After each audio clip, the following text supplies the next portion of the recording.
사무엘상 7장 9절 함께 읽겠습니다. 시작. 사무엘이 젖먹는 어린 양 하나를 가져다가 온전한 번제를 여호와께 드리고 이스라엘을 위하여 여호와께 부르짖음에 여호와께서 응답하셨더라. 아멘. 너무 유명한 사건이죠. 사무엘상. 미스바 성회라고 하기도 하고 미스바 대회라고 하기도 하고 미스바 모임이라고 하기도 하고 미스바 사건 기록되어 있는 사무엘상 7장에서 굉장히 이렇게 극적인 장면이 아닌가 생각되어지는 장면, 함께 말씀을 읽었는데요. 그렇게 모여서 함께 하나님 구할 때, 그렇게 백성들을 위해 사는 사무엘이 하나님께 간구할 때 하나님께서 응답하셨더라. 오늘 7장에 사무엘상 7장에 기록되어 있는 미스바 사건 함께 살펴보면서요, 또 우리가 살아내야 될 신앙에 대해서 함께 생각해 보도록 하겠습니다. 지난 시간까지 우리가 살펴본 거 간단히 다시 한번 더 이렇게 복기를 해보면요, 엘리 치하에서 나름 그래도 계속해서 실로에서 제사가 드려지고 하나님 존중하는 거다라고 생각하고 왔었는데 실상은 그렇지 않고 그 타락이 사사였고 제사장이었던 엘리 또 그 집안에서 이미 이렇게 꼴마 들어가고 있는 현상들 함께 살펴봤었고요. 나름 하나님 존중한다고 생각했었는데 결국 하나님보다도 사람을 더 위하고 있고 자기 자신을 더 위하고 있었던 그런 안타까운 모습 또는 스스로 속이는 저항들, 그 가운데 하나님께서 그것을 간과하지 않으시더라라는 거죠. 그거 잘못된 거다라고, 그거 배신한 거다라고 갚으시는 사건이 발생을 했고요. 굉장히 충격적인 일이 발생을 했습니다. 함께 하신다는 하나님의 임재를 상징하는 언약궤를 빼앗김으로써 하나님이 백성과 더 이상 함께하지 않으시는구나라는 것. 언약궤를 빼앗겼기 때문에 하나님 떠난 게 아니었죠. 이미 하나님 떠난 상태였고 하나님 떠난 상태에 대해서 백성들은 인지를 안 하고 있었던, 안 하려고 하고 있었던 그런 상태였고요. 그러나 언약궤가 뺏긴 사건을 통해서 우리가 하나님 떠났구나라는 것이 확인되는 그런 일이 발생했고요. 정작 백성이 하나님을 배신하고 떠나서 언약궤가 그렇게 떠났는데 언약궤는 언약의 신실해서 그 하나님은 언약의 약속이 신실하셔서 그 어떤 것도 그의 돌아오는 길을 막을 수가 없었고 언약궤가 벳세메스로 돌아오게 되죠. 근데 정작 벳세메스 사람들은 하나님을 존중하지 않고 그래서 언약궤를 함부로 취급하게 되고 그래서 죽는 일이 발생했다는 것이 지난번 마지막까지 우리 살펴봤던 바고요. 소위 우리가 사사시대 쭉 함께 살펴봤는데 사사시대의 그 모습들이 반복적으로 일어나고 있는 것들, 그 비슷한 그림이 이어지는 것들 보일 수 있는 그런 대목이었고요. 오늘 사실은 그런 패턴의 이제 종지부를 찍는 그 사건 같은 게 이제 오늘 미스바에서 발생하는 사건입니다. 미스바 간단하게 정리를 한번 해보면요. 먼저 미스바라는 지역이 성경에 한 군데가 아니더라라는 거에 대해서 여러 군데가 등장을 합니다.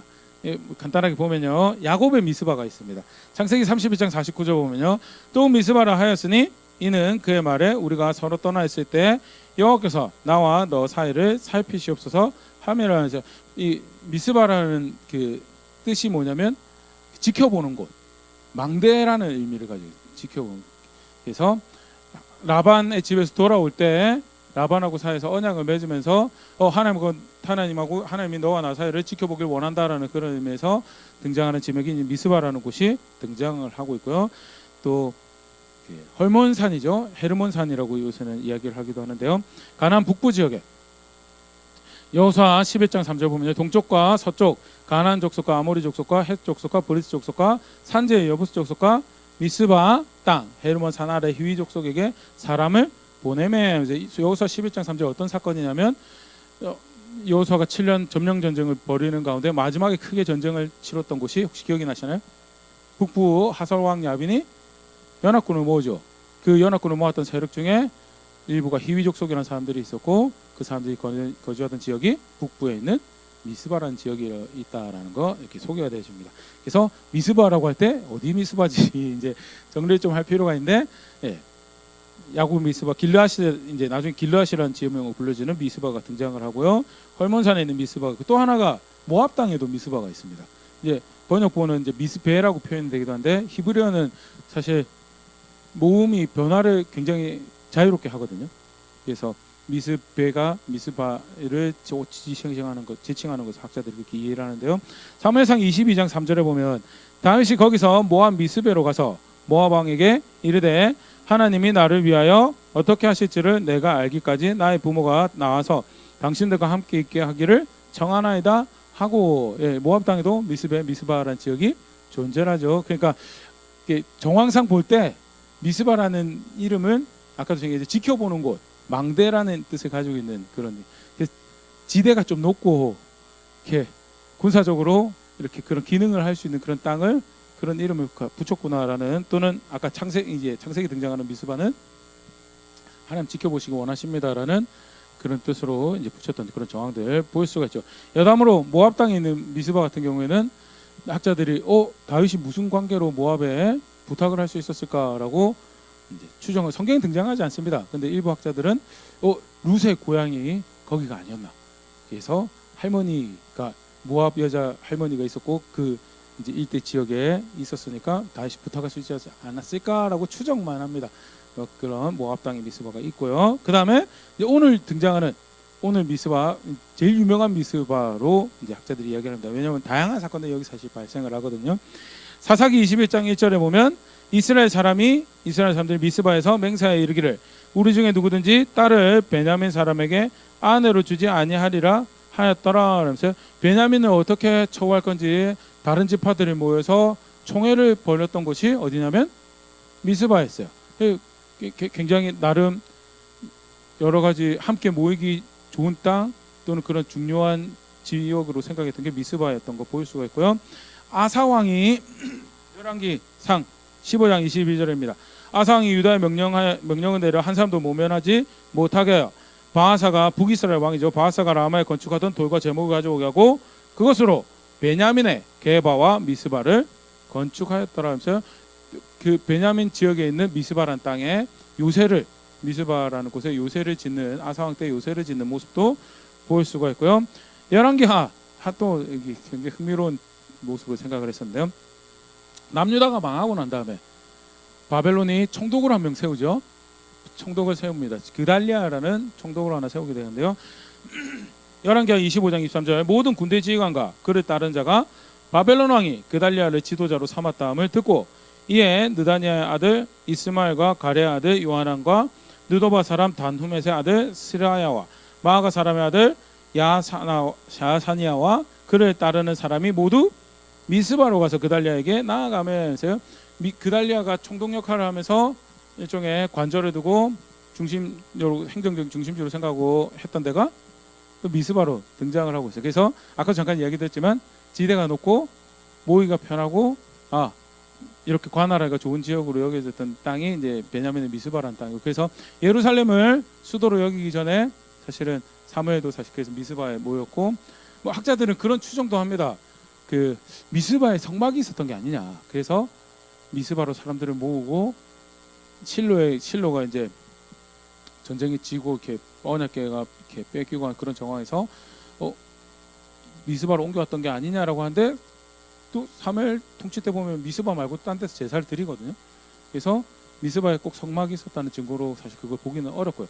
분명한 건 여러 가지 정황을 봤을 때 팔레스타인 땅에서 사람들이 모이기 좋고 지리적으로도 유리했던 그런 곳으로 이제 보여지는 게 이제 베냐민 미스바고요. 그래서 오늘도 사무엘이 사람들은 미스바로 모으죠. 사무엘상 7장 5절 사무엘이 이르되 온 이스라엘은 미스바로 모이라 내가 너희를 위하여 여호와께 기도하리라 하매.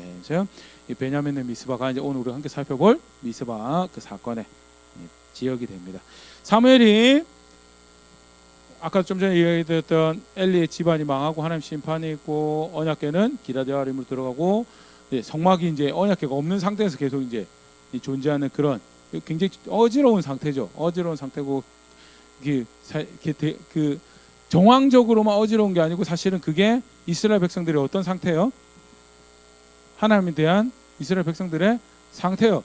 당장 궤를 가지고 왔으면 보편적으로 일반적인 상황이면 어디다 갖다 넣어놔야지 그게 제일 정상적인 거예요. 네, 성막 안에 갖다 놔야 되는데 거기에 대해서 별로 신경도 안 쓰고 그 신경 쓸 경황도 아닌 거고요. 그리고 거기에 대해 얼마나 무관심하고 이렇게 그걸 바로잡을 생각을 얼마 동안 못했냐라고 성경에서 이야기를 하고 있냐면 사무엘상 7장 2절에 궤가 기럇여리므로 들어간 날부터 20년 동안 오래 있은지라 20년 동안 그러고 있었던 상황이에요. 그래서 그 다음에 이스라엘 온 족속이 여호와를 사모하니라. 이거는 진짜 사모했다. 진짜 사모했죠. 진짜 사모했는데 단순히 백성들이 순전한 마음으로 하나님을 정말 사모하는 마음, 그거보다는 블레셋에 의해서 지속적으로 괴롭힘을 당하고 있는 상황이었어요. 그러니까 아까 잠깐 이야기했던 사사 시대의 패턴이 어떻죠? 범죄하죠. 하나님 들어가 살겠는데 범죄하죠. 하나님께서 가나안 땅에서 괴롭힘 당하도록 심판에 자리 내어주시고, 그리고 회개하면 사사를 세우셔서 구원하시고, 지금 20년 동안 괴롭힘을 당하고 있는 그런 상황. 그래서 제발 우리를 도와주셔야 하는 것이 그게 달했던 그런 모습이고요.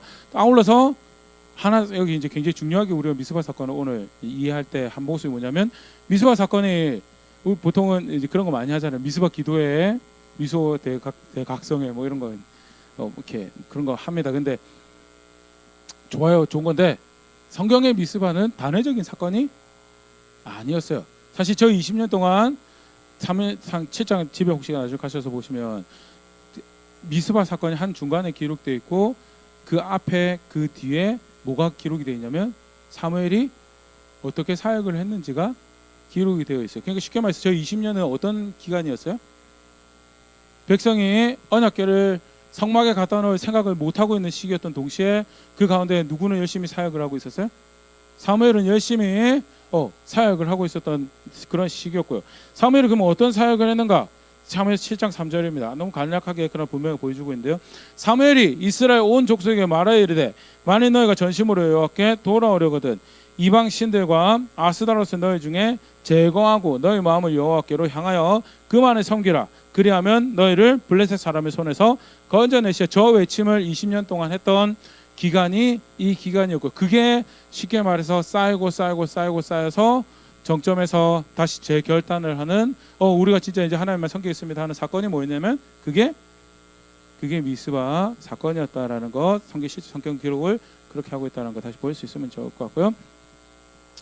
하나님께 돌아오려거든 우리가 20년 동안 괴롭혔고, 사실 이제 실제로 이 기간만 사무엘이 사사로 사역을 하면서 엘리 이후에 사사로 사역하면서 그 괴롭힘만 20년이었고, 그 앞전까지 합하면 토탈 한 40년 정도 하나님께서 이스라엘 백성들을 지금 블레셋 손에 넘겨주는 그런 시기였던 것을 학자들이 계산을 합니다. 그런 상황이 이렇게 고달프죠. 우리 이 기드온의 그 모습에서 그런 거 한번 이렇게 생각을 해볼 수가 있는데, 기드온이 어디서 그 타작을 하고 있었나요? 포도즙 짜는 그 포도즙을 따는데 보통 타작을 하면, 전 타작을 한 번도 해본 적이 없어요. 죄송합니다. 근데 이렇게 다큐멘터리라든지 EBS에서 보는 타작은 어디서 하나요? 보통 너른데 그 기계로 하는 거 말고 너른 곳에서 바람이 불고 해서 이렇게 타작하면 껍데기 이렇게 좀 날릴 수 있는 그런 데서 하잖아요.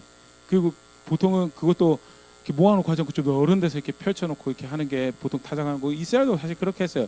그런데 기드온이 그렇게 하고 있으면 그 주변에서 와가지고 뺏어가니까, 포도즙 틀은 그 당시 팔레스타인 포도즙 틀은 그 프랑스에서 하는 틀을 지면 위에 세워놓고 사람들이 들어가가지고 티나게 밟고 그런 게 아니고요. 땅을 파놓고 혹시라도 즙이 유실이 될까봐 땅을 파놓고 거기 들어가가지고 포도를 밟아서 그 포도를 이렇게 즙을 내는 방식이었다. 그러니까 쉽게 말해서 구덩이 파놓고 거기 숨어가지고 타작을 하고 있던 정황이고, 40년 동안 블레셋에서 수탈당하고 어려움 당했다면 사실 굉장히 핍절한 그런 상황이죠. 아울러 그럼에도 불구하고 언약궤를 제자리 갖다 놔야 되겠다는 생각을 못 하고 있던 그런 상황이었고요. 그런데 그때 사무엘이 사역을 합니다. 하나님 뜻을 가지고 하나님 마음을 가지고 돌아오라라고 사역을 하는데, 뭐 이야기하죠? 두 개가 우상을 제거하라. 그 다음에 너의 마음을 여호와께 향하여 그만을 섬기라. 두 가지 이야기를 하죠. 사실은 보편적으로 성경에서 이야기하는 거예요. 우상을 제거하고, 당연하죠. 하나님께 돌아가려면 우상을 다른 신을 제거해야 되는데, 근데 사실은 한번 조금 더 우리가 생각을 해볼 수 있으면 좋을 것 같은데,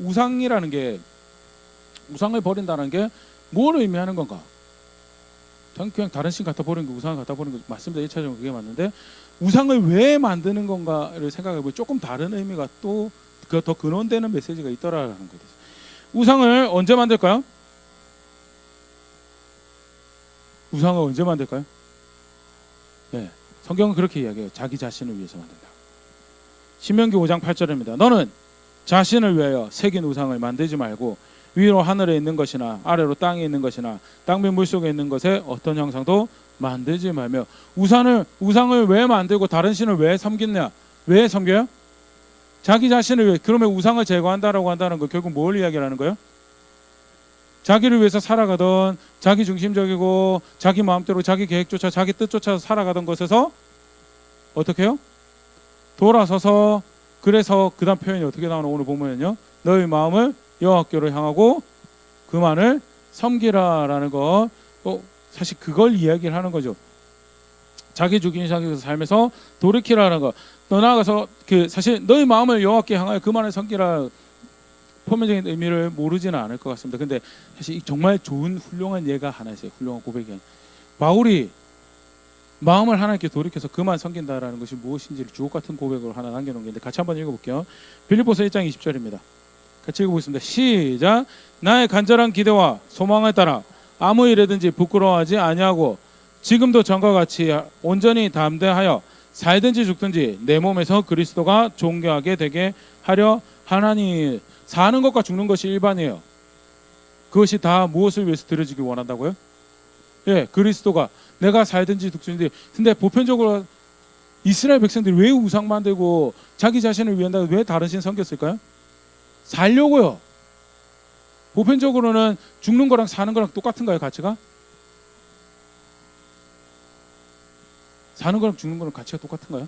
아니죠. 제가 이렇게 목사다 보니까 상대적으로 장례식 참여할 기회가 참 많은데, 제가 집례를 하는데 굉장히 힘들었던 이렇게 장례 예배가 하나가 있어요. 그게 제가 눌렸거든요. 어디에 눌렸냐면 장례식장 들어가지고 딱 그 빈소에 들어갔는데 믿지 않는 불신 가족들이 있는데 그 누님이셨던 것 같아요. 고인의 누님이셨던 것 같은데 대성통곡을 하는 거예요. 뭐라고 대성통곡을 하냐면 우리 동생 불쌍해서 어떡하냐고. 죽은 거는 뭐예요? 불쌍한 거야. 죽은 거는 복받지 못한 거고 죽은 거는 망한 거고, 그게 보편적인 절대 사는 거하고 죽은 거하고는 같은 가치를 가지고 있지 않은 굉장히 충격적인 이야기. 어떻게 사는 거하고 죽는 거하고는 나한테 일반이다라고 이야기를 할 수 있는가라고 할 때, 그 다음에 바울의 고백이 이는 내 안에 사는 것이 그리스도니 내가 죽는 것도 내가 얻는 것이다라고. 예수 그리스도께서 예수 그리스도 뜻을 쫓아서 예수 그리스도 따라 살아가고 있기 때문에 죽는 것도 사는 것과 똑같은 가치를 가지고 있는 거고, 사는 것과 죽는 거고 일반이고, 그것이 되는 근간이 되는 자세가 뭐냐? 어떻게 해서든 그리스도가 존중받아야 되는 그런 집념으로, 그런 열심으로, 그런 자세로. 그게 사실은 그게 뭐냐면 제 마음이 하나님을 향합니다. 하나님 제가 느껴지시나요? 저는 하나님 느껴집니다. 그게 하나님을 향한 마음이 간다. 그게 아니에요. 하나님 향해서 마음이 간다는 건 뭐예요? 알고 보니까 그 하나님은 어떤 분이에요? 모든 피조물에서 가장 으뜸으로 여겨지고 높임 받으셔야 되는 분이고요. 그 모든 것이 동원되어져서 찬사를 보내도 영광을 받으셔야 되는 분이고요. 그러다 보니까 그를 향해서 마음이 간다는 건 뭐예요? 바울이 오늘 고백했던 것과 굉장히 훌륭한 예라고 생각하는데요. 나의 모든 것을 통해서 그가 존중받기를 원합니다. 그게 계속 결론적으로는 그를 섬기는 것으로 마음이 가서 마음만 갔습니다가 아니죠. 마음이 가고 그래서 그만을 섬깁니다라는 자세로 나오는 거고요. 사무엘이 결과적으로 자기 중심적인 삶에서 떠나서 하나님 중심적이고 하나님 높은 자리로 나오라라는 것을 이야기하는 거고요. 또 하나 조금 더 사무엘이 뭘 가르쳤는가 이렇게 좀 더 생각을 해보면 결국 그게 뭐 하는 거예요? 하나님 백성 다워지는 거예요. 내가 유대인입니다. 아브라함이 나의 할아버지입니다. 그걸로 하나님 백성이라고 하는 게 아니고요. 우린 약속을 받았던 조상들이 있습니다. 그걸로 하나님 백성이 아니고 하나님 백성에게 하나님께서 원하셨던 그 고백을, 그 삶을 살아가는 자리로. 그래서 쉽게 말해서 하나님 백성으로 여김 받을 수 있는 그런 자리로 너희가 돌아오라라고 요청을 하는 거죠. 신명기 10장 12절 13절 대표적으로 성경에서 나는 내 백성이 이랬으면 좋겠다라고 가르치시는 말씀인데요. 이스라엘아, 너희 하나님 여호와께서 너에게 요구하신 것이 무엇이냐? 곧 너희 하나님 여호와를 경외하여 그의 모든 도를 행하고 그를 사랑하며 마음을 다하고 뜻을 다하여 너의 하나님 여호와를 섬기고 13절 내가 오늘 너의 행복을 위하여 너에게 명하는 여호와의 명령과 규례를 지킬 것이 아니냐. 하나님 사랑하고 경외하고 다른 신 없고 이게 대표적인 거죠. 다른 신 없고 우상 만들지 않고 그리고 자기 중심적인 것을 벗어나서 하나님 중심적인 것으로 어떻게 해서 하나님 영광 받고 하나님 뜻이 이루어지고 그게 하나님 말씀 따라 살아가는 것으로 그걸 사무엘이 오늘 20년 동안 사역하면서 우상 갖다 버리고 마음을 하나님께로 돌이키고 그 말을 섬기라라고 표현을 하고 있는 거고요. 이 의도하는 바가 단순히 표면적인 것 이상의 자세를 삶의 전환을 요구하는 거였다라는 것. 그걸 몇 년 동안 했다고요? 20년 동안 한 거야. 20년 동안. 다르게 표현하면 미스바라는 사건이 발생하기까지 얼마나 걸린 거예요? 20년이 걸린 거예요. 20년. 그러면 왜 20년이 걸릴 수밖에 없었는가? 그 다음 장면에 살펴보면서 조금 생각을 해보겠습니다. 사무엘이 그렇게 자기 중심적인 자기가 자기를 위하는 그 삶에서 벗어나서 그 자세에서 벗어나서 하나님 백성답게 살아가는 자리로 돌아오라라고 초청을 하고요. 그 20년 말미죠. 그 20년 말미에 백성들을 미스바로 모읍니다. 사무엘상 7장 5절 사무엘이 이르되 온 이스라엘은 미스바로 모이라 내가 너희를 위하여 여호와께 기도하리라 하매. 이제 미스바로 모여서 소위 미스바 집회 또는 성회 미스바 모임을 가집니다. 6절 그들이 미스바로 모여 물을 길어 여호와 앞에 붓고 그날 종일 금식하고 거기에서 이르되 우리가 여호와께 범죄하였나이다 하니라. 사무엘이 미스바에서 이스라엘 자손을 다스리니라. 사실 흥미로운 표현들이 많이 등장하는데 몇 가지 이렇게 보면요. 첫 번째 미스바에 모였어요. 미스바에 모이는데 뭘 하죠?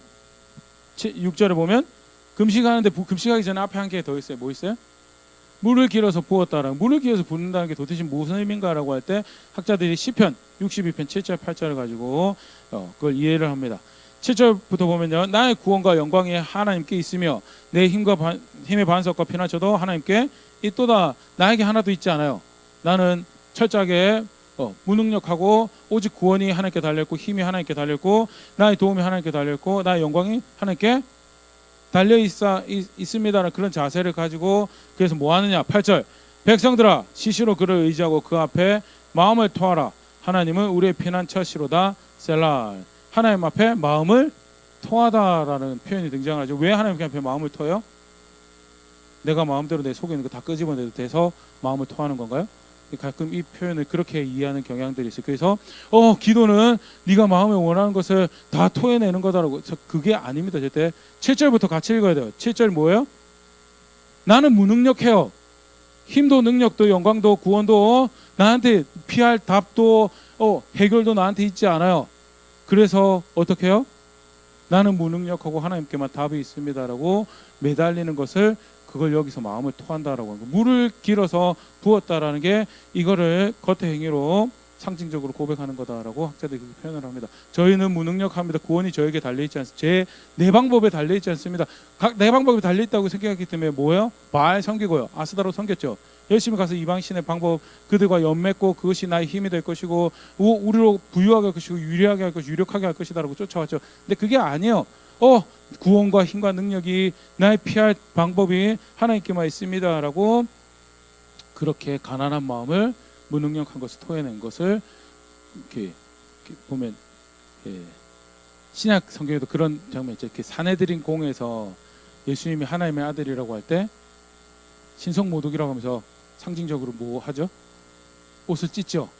그런 표현으로 그래서 그게 물을 기어서 부었던 것으로 이해하시면 상징적인 표현이고 그것이 무엇을 의미하는가? 무능력을 고백하며 은혜를 구하는 자세를 대표적인 게 이제 금식하고 같이 이어져서 그렇게 진행이 되고요. 그 다음에 주목하고 싶은 표현이 하나 등장을 하는데 6절에 뭐라고 이야기하냐면 우리가 여호와께 범죄하였나이다. 이게 사무엘의 20년 사역의 결과거든요. 20년 동안 바알하고 아스다라고 섬겼어요. 왜 섬겼을까요? 그럴 수 있다라고 생각했기 때문에. 다르게 표현하면 그거를 딱히 죄라고 생각하지 않았어요. 그것이 분명히 불법이었는데도 불구하고 그것이 하나님의 명령을 거스르는 거임에도 불구하고 그렇게 할 수 있다고 생각한 거랑 그래서 그것을 갖다 버리고 물을 깃고 버리고 금식하고 도움이 하나님께만 있습니다. 그 자리까지 나오는데 20년이 걸렸던 그런 정황이라 그러고 나서 뭐라고 이야기해요? 우리가 범죄하였나이다. 이게 사실은 절대 쉽지가 않습니다. 죄를 보통 모르고 지었다라고 이야기하는 경우가 있어요, 맞죠? 제가 몰라서 지었어요. 근데 진짜 몰랐는지 낱낱이 뒤져보면 별로 그런 경우가 별로 없어요. 알고 있는데 또는 어떤 경우가 있냐면 공표가 돼 있어요. 우리도 그렇죠? 우리도 공표가 돼 있어요. 그런데 자신의 욕심이 눈을 가리고 자기가 하고 싶은 게 눈을 가리면 어떻게 해요? 그거에 대해서 귀를 안 기울이죠. 귀를 안 기울여. 그러고 나서 뭐라고 그래요? 제가 몰라서 그랬어요 라고 이야기해요. 그게 정말 모르는 건가요? 자기가 관심을 바르게 하는 거에 대해서 적법하게 하는 거에 대해서 관심을 안 기울이는 것이 그건 정말 몰랐다라고 그렇게 판결하지 않아요. 그래서 판결할 때도 공표되어 있는 법에 의해서 성실하지 않았다라고 판단을 하지 그걸 몰랐다라고 판단하지 않아요. 실제로 몰라서 범죄하지 않아요. 실제로 몰라서 범죄하지 않기 때문에 무서운 게 뭐냐면 내가 범죄하였습니다라고 고백하는 게 어떠냐면 정말 어려워요. 왜? 알고도 그거를 가능한 거라고 생각했기 때문에 해버렸었기 때문에. 근데 내가 잘못했습니다라고 하는 그 자리로 돌아온 거예요. 그게 실제로 요한일서 1장 8절 9절에 보면 1장 8절 보면 만일 우리가 죄가 없다고 말하면 스스로 속이고 또 진리가 우리 속에 있지 아니할 것이요. 그래서 죄가 없다고 말하는 건 뭐랑 똑같다고 이야기하나요? 예, 하나님 말씀이 그 속에 있지 않다라고요. 예, 하나님 말씀을 존중을 하고 있지 기준을 존중하고 있지 않기 때문에 죄가 없다라고 이야기하는. 그래서 어떻게 해요? 죄를 지어요. 죄가 있다라고 이야기를 하려면 내가 범죄했습니다라고 이야기하려면 최소한 어떻게 해야 되는 거예요? 어떻게 해야 되는 거예요? 법에 동의해야 되는 거예요. 그걸 잘못됐다라고 이야기하는 법에 동의를 해야 되는 거고 그걸 잘못됐다라고 법을 이야기하는 거에서 그게 실제로 그렇습니다라고 해야지 그래야지 어떻게 돼요? 그게 제가 잘못했습니다가 돼요. 학폭 관련해 가지고 재판 같은 거 뭐 그 드라마로도 만들어지고 실제 사건으로도 등장하는 거 보면 그게 상대방을 아프게 할 걸 모를까요? 알죠. 그래도 왜 해요? 그걸 죄라고 생각하지 않아서요. 그게 죄예요. 그게 상대방을 괴롭히고 아프게 만들고 그걸 끔찍한 죄예요.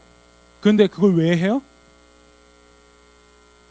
그걸 그렇게 자기가 삶에서 하지 말아야 될 죄라고 생각하지 않아요. 그래서 해요. 그래서 한번 하고요. 어때요? 보통은 그런데 법정까지 나올 정도면 또 하고 또 하고 또 해요. 왜요? 그걸 죄라고 생각하지 않아서요. 그래서 이렇게 나쁜 경우긴 한데 재판정 갔어요. 막 울면서 이야기하는데 판사한테는 미안하다고 하는데 정작 피해자한테는 미안하다고 하지 않는 케이스도 사건으로 듣죠. 왜 그래요? 그걸 여전히 죄라고 생각하지 않아요. 그래서 우리가 범죄하였습니다라고 이야기하는 거요. 이거 그냥 나오지? 이건 이벤트로 될 수 있는 게 아니에요. 그래서 미스바 사건을 보면요. 이까지 오는데 몇 년 걸렸다고요? 20년 걸렸다고요. 사무엘이 우상을 갖다 버리라라고 그렇게 마음을 하나님께로 돌이켜서 그만 섬기라라고 그게 실제로 우리가 범죄했습니다라고 도달한 데까지 20년 걸린 거고요. 왜 그렇게 되느냐? 말씀에 동의를 하지 않고 있었거든요. 말씀에 동의를 하지 그걸 죄라고 생각하지 않고 있었고요. 회개를 하려면 어떻게 해야 되느냐? 진리가 그 속에 있는 거고 그리고 이게 참 은혜죠. 9절입니다. 아까 요한일서 8장 8절 봤던 거 그 다음 9절인데요. 만일 우리가 우리 죄를 자백하면 그는 미쁘시고 의로사 우리 죄를 사하시며 우리를 모든 불의에서 깨끗하게 하실 것이요. 예수 그리스도 안에 성도들에게 주어진 놀라운 은혜고요. 실제로 오늘 장면에서는 그 중보의 역할을 사무엘이 감당을 하면서 오실 중보자에 대한 예표를 보여주는. 다시 한번 보면요, 7장 5절에 보면 굉장히 흥미롭습니다. 이 표현이 미스바로 모이라라고 한 다음에 그 다음 뭐라고 이야기해요? 내가 너희를 위하여 여호와께 기도하리라. 재밌지 않나요? 미스바로 모여서 우르르 회개하자라고 이야기한 게 아니에요. 미스바로 모여서 회개를 하죠. 그런데 그냥 그렇게 해서 설 수 있는 사람들이 아니에요. 왜? 범죄했잖아요. 범죄하고 누가 중보가 있어야 되고 중간 단계가 있어야지 하나님 앞에 나아갈 수 있는 거고, 그거를 사무엘이 하겠다라고 한 거고요. 사무엘이 나는 잘 살아서 하나님 나를 받아주실까? 그거 아니죠. 모세랑 똑같은 거예요. 모세가 어떤 자세였어요? 모세가 백성의 하나님 뜻을 알고 있었고요. 그래서 철저히 그 뜻 가지고 하나님이 뜻하신 게, 하나님 원하신 게 이런 것이 아닙니까? 그거 이루어 주세요라고 한 거예요. 사무엘도 마찬가지고요. 그래서 아까도 잠깐 그렇게 이야기했었지만 우상을 버리고 하나님께 돌아오라라는 게 결국 다른 게 아니고 하나님 백성답게 살아가는, 하나님 백성 자리로 돌아오라라는, 그렇게 읽을 수 있는 거고요. 여기 사무엘 중보가 있었다라는 것도 같이 기억하셨으면 좋을 것 같습니다. 실제로 성경에서는요, 사무엘을 굉장히 유력한 중보자로 그렇게 이해하고 있죠. 예레미야 15장 1절입니다. 여호와께서 나에게 이르시되 모세와 사무엘이 내 앞에 섰다 할지라도 내 마음은 이 백성을 향할 수 없나니 그들을 내 앞에서 쫓아내 보내라. 그래서 하나님 백성의 하나님 뜻을 알고 백성의 하나님 마음을 알고, 그래서 백성과 하나님 사이에 서서 백성을 하나님께로, 또 하나님 백성을 향할 수 있도록 그렇게 기능을, 역할을 감당했고, 예레미야 시대에 와서는 그 모세가 그 사무엘이 등장을 하더라도 내가 절대 내 뜻을 돌이키지 않겠노라라고 하는 대목에서 사무엘의 중보의 모습을 다시 한번 더 엿볼 수 있는, 그 중보가 얼마나 하나님 앞에 의미가 있었던가를 볼 수 있고요. 미스바가 그 대표적인 사건이었다라는 거. 미스바로 모였습니다. 근데 사건이 발생을 해요. 사건이 발생합니다. 사무엘상 7장 7절 이스라엘 자손이 미스바에 모였다함을 듣고 블레셋 사람들이 듣고 그들의 방백들이 이스라엘 치러 올라온지라 이스라엘 사람들이 듣고 블레셋 사람들을 두려워하여. 얼마나 좋아요. 블레셋 입장에서는. 맞죠? 다 잡으러 이리저리 뛰어갈 필요 없고 한목에 다 모였네. 이번에 다시 우리가 얼마나 무서운지 보여주고 두고두고 너희에게서 내가 맛있는 것을 뽑아 먹겠노라라고 우르르 달려옵니다. 난리가 났죠. 더더군다나 싸움 훈련하려고 모인 것도 아니고 기도하려고, 하나님 우리가 얼마나 얼버섰는지 얼마나 무능력한지 우리를 봐주세요라고 그 기도하러 모였기 때문에 실제 그런 자세로 왔을 거라 생각되어지고, 더더욱 그래서 그 이스라엘 사람들 잡으러 온다라고 하는 블레셋 앞에 두려워할 수밖에 없었을 터인데요. 사무엘상 7장 8절 9절 굉장히 흥미롭습니다. 이스라엘 자손이 사무엘에게 이르되 당신은 우리를 위하여 우리 하나님 여호와께 쉬지 말고 부르짖어 우리를 블레셋 사람들의 손에서 구원하시게 하소서 하니. 그냥 그럴 수 있어요. 맞죠? 사무엘이 유력한 리더니까 우리를 위해서 기도해 주세요라고 하는데, 사실 하나님 우리를 살려주세요, 자기들이 기도해야 되는 거 아니에요? 맞죠? 그러면 자기들이 누가 두려운데요? 지금 누가 오금이 저리고 누가 죽을 것 같은데요? 자기들이 죽을 것 같아. 그러면 하다못해 자기들이 소리 지르가지고 제발 우리 살려주세요라고 해도 그게 심리적으로 좀 위로가 될 수도 있는 상황이에요. 근데 그러지 않아요. 굉장히 흥미롭지 않나요? 무슨 마음일까요? 저번에 아까 잠깐 봤었는데 우리가 범죄하였나이다. 우리의 기도가 하나님께 들려질 당위성이, 권리가, 그런 게 우리에게는 없습니다. 우리가 범죄하였습니다. 실제로 얼마나 그들의 마음이 사무엘의 20년의 사역을 통해서 하나님 앞에서 깨어있는지, 그리고 실제로 얼마나 정말 진정으로 하나님 말씀에 그들이 동의하고 있었는가를 또 한번 엿볼 수 있는 그런 대목이 아닐까 생각되어지고, 그래서 그들이 제발 우리를 위해서 하나님께 기도해달라고, 제발 우리를 위해서 기도해달라고 기도한, 그런 부탁을 하는 그런 대목 다시 볼 수 있고, 그게 사실 아까 잠깐 이야기드렸지만 미스바 사역은, 미스바 모임은, 미스바 성회는 단회적 사건이 아니에요. 절대 단회적, 그날 감동받아 그날 눈물을 흘렸다 그 사건이 절대 아니, 차곡차곡 20년이라는 세월을 통해서 그들의 생각이, 그들의 범죄가 내가 정말 범죄한, 내가 정말 이렇게 살았었으면 안 되는 일인데 내가 그렇게 살아왔구나, 그걸 정말 즐거워하고 기뻐하고 있었구나라는 것이 바스락 하나님 말씀에서 다 사정없이 깨어지고, 얼마나 무능하고 자격 없는, 심지어는 그래서 사무엘, 우리의 기도는 하나님 앞에 상달될 그런 어떤 권리도 들으지 어떤 책임도 없게 사무엘이 우리를 위해서 기도해달라고 그렇게 부탁하는 그런 대목 볼 수가 있고요. 사무엘이 7장 9절 오늘 1절 말씀을 읽었죠.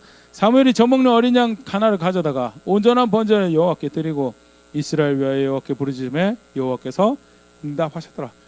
이 배경을 알고 이 장면을 보면 정말 기가 막혀요. 백성들 스스로도 알아요. 우리의 기도는, 우리의 간구는 하나님께 다다를 만한 어떤 가치를 가지고 있지 않습니다. 근데 그렇게 돌아오는 백성들, 그리고 그 앞에서 하나님의 신실함을 계속해서 드러냈던 사무엘, 그때 하나님께서 어떻게 해요? 양 한 마리, 이게 뭐 딱히 화려하고 거대하고 온 동네 고기 냄새 가득한 그런 성회도 아니에요. 그럼에도 불구하고 그 온전하게 되어진 것, 그렇게 하나님 뜻이 이루어진 것, 하나님 마음에 다다른 것, 그때 어떻게 하셨다고 하나님께서요? 응답하셨더라. 계속 보겠습니다. 어떻게 응답하시는지 그 다음 대목이 등장하는데요. 사무엘상 7장 10절입니다. 사무엘이 번제를 드릴 때 블레셋 사람이 이스라엘과 싸우려고 가까이 오매 그날에 여호와께서 블레셋 사람에게 큰 우레를 발하여 그들을 어지럽게 하시니 그들의 이스라엘 앞에 패한지라. 하나님께서 우레를 사용하시, 자신들의 힘으로 40년 동안 벗겨내지 못한 억압이고 그런 무기고 그런 힘이었어요. 그런데 하나님께서 하늘을 동원하시고 하나님께서 땅을 흔드시고 해서 그들이 혼란스럽게 만드시고, 그래서 그들이 이스라엘 앞에서 패하고, 11절 이스라엘 사람들이 미스바에서 나가서 블레셋 사람들을 추격하여 벳갈 아래에 이르기까지 쳤더라. 이스라엘 하나님 앞에서 큰 승리를 거두게 되죠. 12절입니다. 사무엘이 돌을 취하여 미스바와 센 사이에 세워 이르되 여호와께서 여기까지 우리를 또 오셨다 하고 그 이름을 에벤에셀이라 하니라. 에벤에셀이 여기서 등장합니다. 에벤에셀도 사실은 여러 장소가 있습니다. 에벤에셀도 사무엘상에만 해도 이 앞에 한 2번 정도가 언급이 되는데요. 그냥 쉽게 말해서 에벤에셀은 이스라엘 백성들이, 에벤에셀 뜻이 뭐냐면 기억의 돌이에요. 그래서 기억할 만한 일이 있으면 돌 쌓아놓으면 거기가 뭐가 되는 거예요? 에벤에셀이 되는 거고요. 특별한 장소가 이렇게 추정하기는 어렵지만 분명한 건 그들이 하나님께서 우리를 도우셨으면, 그가 도우셔서 우리가 이곳까지 왔으면 이렇게 결과를 만들어낼 수 있으면 우리가 알고 있습니다라는 것을 그렇게 고백했다라는 것을 보일 수 있는 그런 대목이죠. 여기서 단회적 승리로 끝나지 않습니다. 하나님께서 사무엘 사역 아래서 미스바에 와서 우리가 다시 하나님의 백성으로 살아가기 원하면 우리가 그 말씀을 동의해야 될 삶의 기준으로 여기고 그 앞에서 얼마나 우리가 자격 없는 자인 걸 알고, 그렇게 그래도 그게 기준이기 때문에 우리가 그렇게 살아갈 것이고 거기에 동의하고 그렇게 걸음을 만들어갈 것입니다라고 할 때 하나님께서 이스라엘 백성들에게 마침내 평화를 주시죠.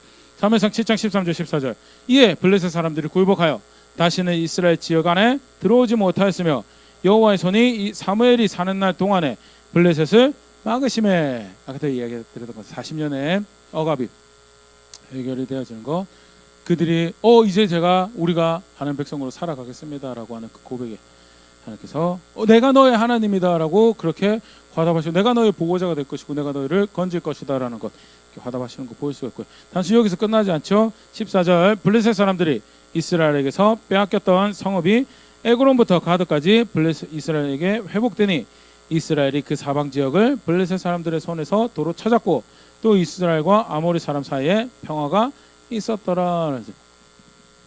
아모리 사람과의 평화는 덩달아 이렇게 만들어진 걸로 학자들이 해석을 합니다. 사무엘상 쭉 보면 계속 주적은 누구예요? 계속 주적은 블레셋이에요. 사울 때도 블레셋하고 싸우고 다윗도 블레셋, 계속 주적은 블레셋인데 그만큼 사실 그 당시에 이 블레셋 이 사람들이 유력한 사람들이었고요. 그러니까 아모리 사람들도 이스라엘보다는 누가 고민이에요? 블레셋이 고민이에요. 근데 그 블레셋이 이스라엘 하나님 앞에서 해결이 되고 나니까 아모리도 딱히 문제를 일으키지 않는, 물론 본문의 정황에는 하나님이 그 은혜를 사무엘의 사역 가운데 언약 백성의 자리로 돌아오는 이스라엘 백성들에게 허락하셨다라는 것이 여기서 밝히고 알리고 있는 바고요. 이렇게 해서 7장에서 가르치고 있는 미스바 사역, 미스바 대회 우리 간단하게 다시 한번 살펴봤는데요. 한 3가지 같이 기억할 수 있으면 좋을 것 같습니다. 반복적으로 우리가 볼 수 있었지만요, 미스바 사건 절대 단어적인 사건이 아닙니다. 기도회로 모이자, 성회로 모이자, 집회로 모이자 해가지고 잘못했습니다, 용서 도와주세요. 그게 아니었어요. 미스바 사건은 정체가 뭐예요? 20년짜리 사역이었어요. 다르게 표현하면요, 단회적인 어떤 고해 따위가 아니었다라는 것. 회개는 실제로 뭐 하는 거예요? 하나님 말씀에 동의하고 하나님 말씀에 동의해서 내가 잘못한 것이 얼마나 내가 미워해야 되고 내가 얼마나 슬퍼해야 되고 내가 얼마나 반드시 그 자리에서 떠나야 되는 건가에 대해서 인지하고 실제로 그런 선택들을 만들어가는 거죠. 죄에 대한 자세에 대해서 이야기하고 있는 잠언 28장 13절도 비슷한 모습 보일 수 있는데요. 자기 죄를 숨기는 자는 형통하지 못하나 죄를 자복하고 버리는 자는 불쌍히 여김을 받으리라. 예, 죄를 자복하는 걸로 끝나지 않아요. 죄에 대한 자세는요. 뭐라고요? 자복하고 버리는 거예요. 버리는 거는 집회에 모여서 쓰레기통 버리듯이 그렇게 버릴 수 있는 건가요? 아니죠.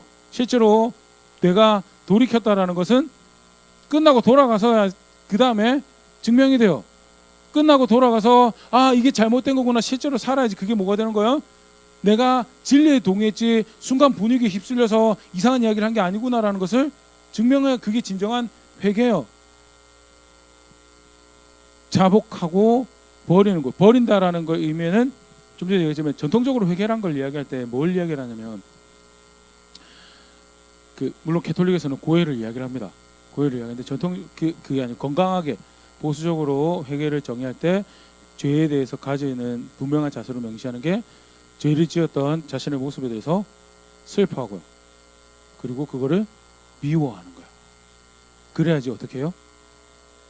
그래야지 거기서 돌아설 수가 있어요. 그걸 슬퍼하지 않아요. 그러면 어떻게 해요? 슬퍼할 거리로도 여기지 않는데 또 해요. 맞죠? 그거는 회개라고 하지 않아요. 그리고 왜 그걸 슬퍼하지 않나요? 그걸 죄라고 생각하지 않기 때문에요. 요한일서 1장 8절의 표현을 빌리면요. 말씀이 그 속에 없어서요. 그걸 죄라고 규정하시는 하나님 진리에 사실은 동의를 하고 있지 않아요. 그래서 그걸 슬퍼할 것으로 여기지 않고요. 그걸 미워할 것으로 여기지 않고요. 그렇기 때문에 어떻게 돼요? 그 자리로 다시 달려가요. 기회만 생기면 그 자리로 달려가요.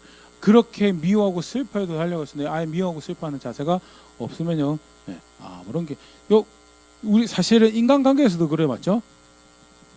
막 실컷 괴롭혀놓고 미안하다 한마디 하고 그러고 나가지고 지나갔어요. 근데 그게 실제로 미안한 게 되려면 어떻게 돼요?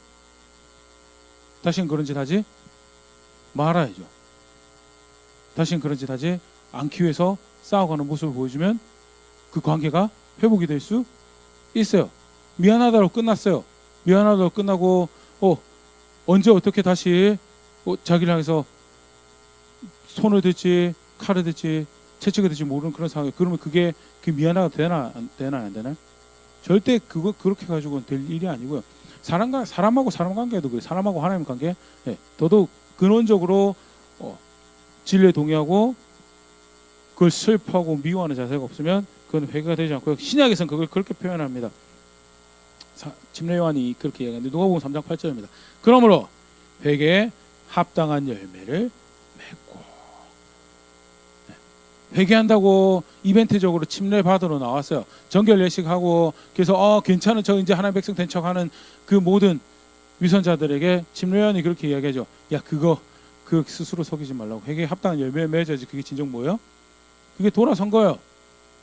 그게 돌아선 거고 와가지고 정결 예식 했다고 침례했다고 물로 씻었다고 그래가지고 우리가 하나님 백성 되었다고 언약 백성이 잘 돌아왔다라고 웃기지 말라고. 뒤에 요한이 그렇게 얘기합니다. 하나님은 이 돌들로도 아브라함 후손 만들 수 있다.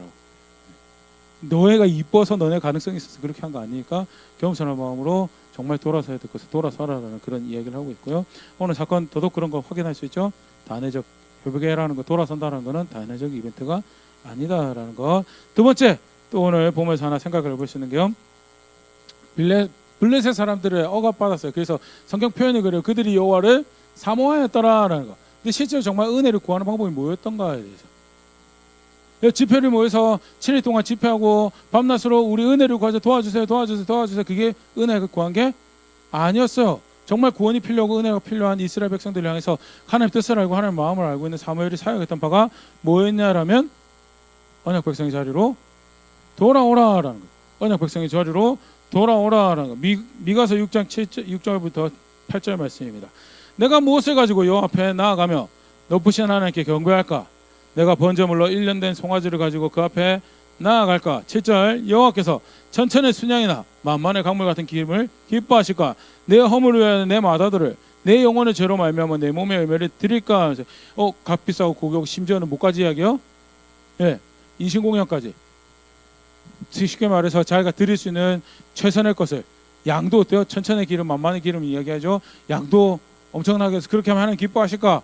어떻게 해서 하나님 앞에 최대한 어필을 해서 어떻게 그의 도움을 그 긍휼하심을 그 은총을 입어볼까라고 이야기하는데 미가서 결론이 미가가 선지자 미가가 하는 이야기가 8절 말씀이죠. 같이 한번 읽어보겠습니다. 시작. 사람아 주께서 선한 것이 무엇임을 너에게 보이셨나니 여호와께서 내게 구하시는 것은 오직 정의를 행하며 인자를 사랑하며 겸손하게 너의 하나님과 함께 행하는 것이 아니냐. 하나님이 하나님 백성에게 바랬던 그 모습 그 자리로 또 선한 것이 무엇인지 보여줬던 그 자리로 심지어 하나님 뭐라고 그러세요? 가난하다고도 편들어주지 말라고요. 부자라고 유력하다라고 편들어주지 말라는데 가난하도 편들어주지 말라라고요. 하나님 백성 어떤 백성이어야 돼요? 정의로운 백성이어야 돼요. 공정하고 정의로운 백성이고 성실하게 하나님 뜻을 이루어가며 또 성실하게 자기 수고할 것 수고해서 도와줄 사람들 도와주는 자리에 있는 사람들이 하나님의 사람이고요. 그렇게 명령하신 대로 선한 것이 무엇인지 보여주신 대로 그렇게 살아가면서 그 자리로 돌아와서 내가 당신은 나의 하나님이고 내가 그 백성입니다라고 고백하는 그것이 뭐예요? 그게 1년 된 송아지를 드리는 것보다 인신공양을 드리는 것 천천히 만만의 기름을 흘리는 것보다도 하나님의 은혜를 구하는 자리고 하나님의 은혜를 입는 모습이고요. 오늘 본문에서도 동일한 정황 보일 수 있죠. 블레셋의 괴롭힘 당해서 여호와가 필요합니다. 뭐라고요? 우상 버리라. 너 자신을 위해서 만들었던 너 자신을 위해서 그렇게 살아왔던 삶에서 돌이켜서 너의 마음을 여호와께로 돌이키고 그만을 섬기라라고 이야기합니다. 관련해서 하나 더 보면 신약에 예수님께서 가르치셨던 말씀에 그런 표현이 등장합니다. 절대 하나님 섬길 수 없는 상태. 바리새인들과 서기관들의 모습을 이야기하시면서 마태복음 23장 4절 말씀입니다. 또 무거운 짐을 묶어 사람의 어깨에 지우되 자기는 이것을 한 손가락으로도 움직이라 하지 아니하며 다른 사람한테 짐을 지우는데 본인은 어떻게 해요? 한 손가락도 까딱하려고 하지 않아요. 쉽게 말해서 그 사람들 사이에서 어떻게 해요? 자신을 높이고 섬김 받으려고 하는 거죠. 23장 5절입니다. 그들의 모든 행위를 사람에게 보이고자 하느니 곧 그 경문띠를 넓게 하며 옷수를 길게 하고 이것도 마찬가지죠. 사람들에게서 자신을 나타내고 높임 받으려고 하는 두드러지게 내가 사람들 앞에 인기도 많고 영향력도 많고 관심도 받아야 되고 자기 스스로를 계속 높이려고 하는 자세고 6절 잔치의 윗자리와 회당의 높은 자리와 7절 시장에서 문안받는 것과 사람에게 라피라 칭함받는 것을 좋아하느니라 해서 바리새인들하고 서기관들의 상태에 대해서 이야기하면서 절대 이렇게 하면 안 되는 그 교회 이 근간에 있는 자세가 뭐예요? 왜 잔치의 상석에 가서 앉아요? 자기 높이는 거예요. 왜 그렇게 상대방한테 어떻게 해서든 상대방의 손을 이용해서 내가 좀 편해지려고요? 자기 높인 거예요. 자기 높이고 자기 위하고 그렇게 살아가는 거 그거랑 하나님 섬기고 그거랑 하나님 뜻 행하고 하는 거는 절대 같이 갈 수가 없어요. 바리새인하고 서기관들 열심히 우리가 하나님 말씀 이렇게 열심히 공부하고 금식도 하고 이렇게 우리가 정기적으로 기도도 하고 이렇게 우리가 하나님 섬깁니다라고 하는데 정작 어떻게 해요? 삶에 가서 잔치 상석 앉아요. 좋았습니다 하고 손 흔들면 상대방이 인사해주고 뭘 하든 상대방은 뭘 하든 상관이 없어요. 맞죠?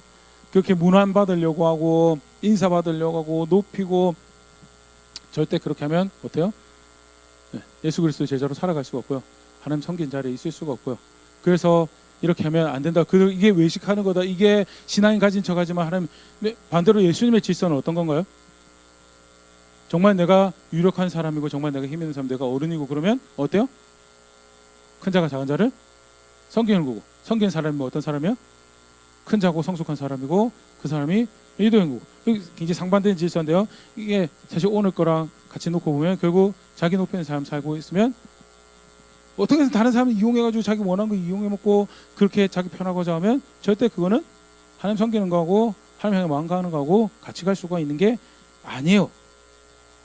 더욱더 나아가서 진정으로 하나님께 은혜를 구하고 은총을 구하는 자세도 그렇게 될 수도 없는 거예요. 그래서 마태복음 23장 사실 이 뒤에 이제 뭐가 등장하냐면 7개 이제 저주가 등장하죠.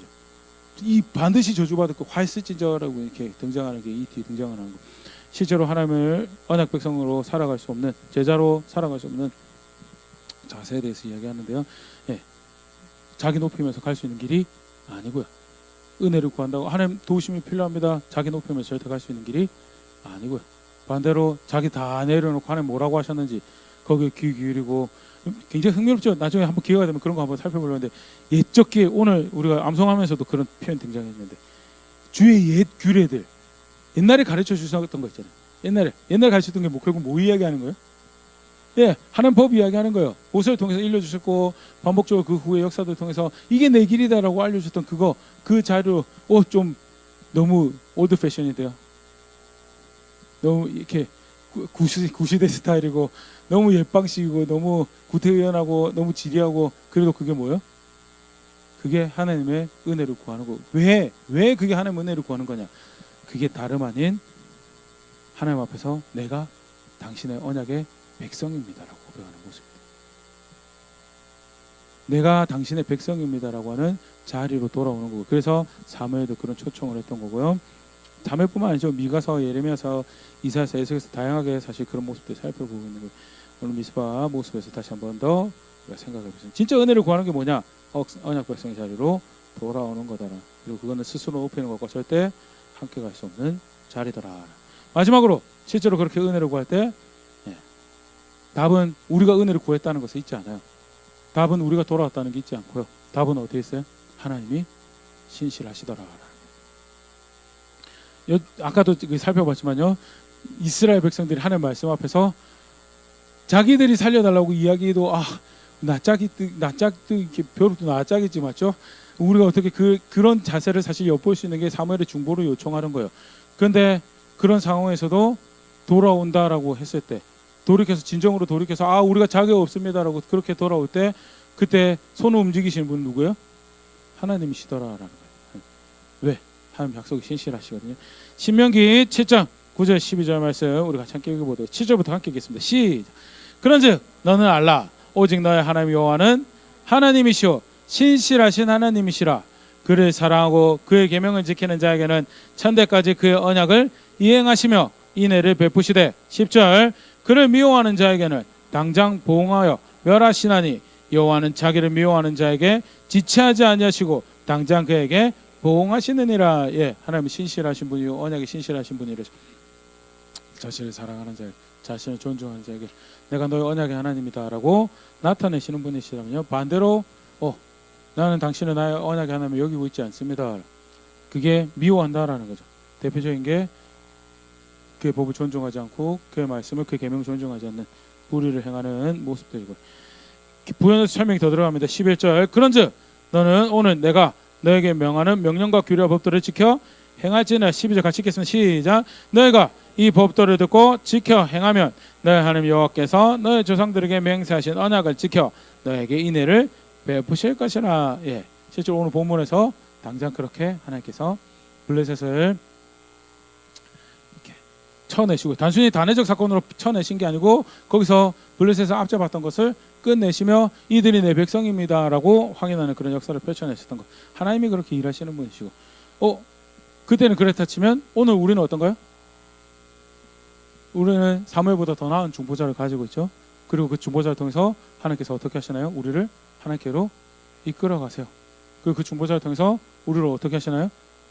과거에 우리의 죄를 대신하여 죽으셨다로 끝나는 게 아니고, 실제로 그 중보의 역사를 통해서 하나님이 우리 가운데 역사하셔서 우리로 그의 영원한 나라로 들어가도록 오늘 매일매일 우리의 여정을 이끌어 가세요.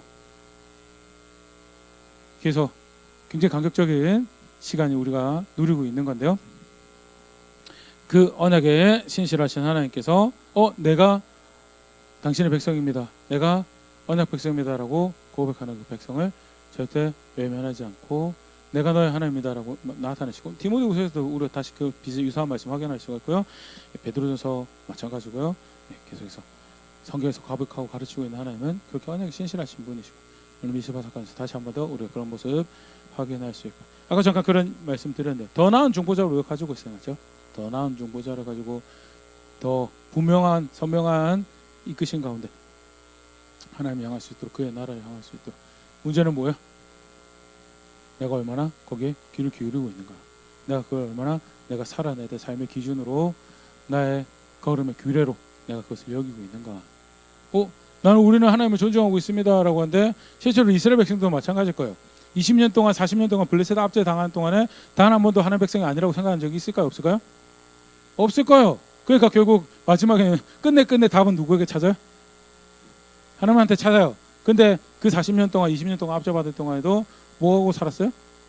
브랜드는, 명찰은 하나님 백성이라고 달았는데 처절하게 삶은 자기를 위해서 살아가고 있어요. 그래서 우상도 자기 마음대로 드리고 관계도 자기 마음대로 드리고 자신을 위해서 처절하게 그렇게 살고, 그래서 돌이키라는 초청도 그렇게 자기중심적인 삶에서 마음을 하나님께로 돌이키라는 초청이 나왔던 거 다시 보일 수 있었는데, 나는 어떤 자리에 있는가?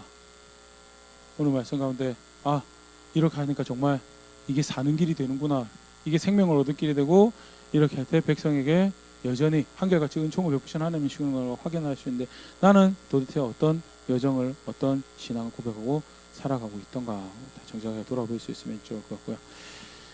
은혜를 구하는 거요, 돌이킨다라는 거 단회적인 이벤트가 될 때 아니더라라는 거. 그 가운데 좀 이렇게 화려하지 않을 수도 있어요. 매일매일 걸음이 매일매일 정말 익사이팅하고 뭔가 아기자기한 일이 계속 발생하고, 막 신앙은 어때요? 성경 표현이 그래요. 옛 규례로 옛적 선한 길로 돌아가라. 내가 보였던 선한 것이 무엇인지 보였던 그 길로 돌아가라라고 이야기 성경 신앙이고. 근데 실제로 그게 다이나믹한 걸음이고요. 그게 익사이팅한 거고, 그게 정말 영원한 것을 더 가치 있는 것을 향하는 여정이 되더라. 규정하신 신앙 겸손하게 아멘하며 받고, 하나님께서 말씀하신 선한 것이 나에게 선한 것이고, 거기서 악하다라고 하는 것이, 그 죄라는 것이 나에게 악한 것이 죄가 되는, 내가 걸어가지 말아야 되는 길이 되고, 내가 그렇게 걸음걸음 살아내고 배워냅니다. 내가 그렇게 당신을 나의 하나님으로 알고, 내가 당신의 백성임을 내가 압니다는 실제적인 선택들 만들어간 자리는, 그렇게 자라간 자리는 그걸 제가 될 수 있으면 좋을 것 같고요. 그렇게 함께 은혜 구하며 영원 나라를 향한 여정들 계속 이어가는 우리 될 수 있으면 좋을 것 같아요.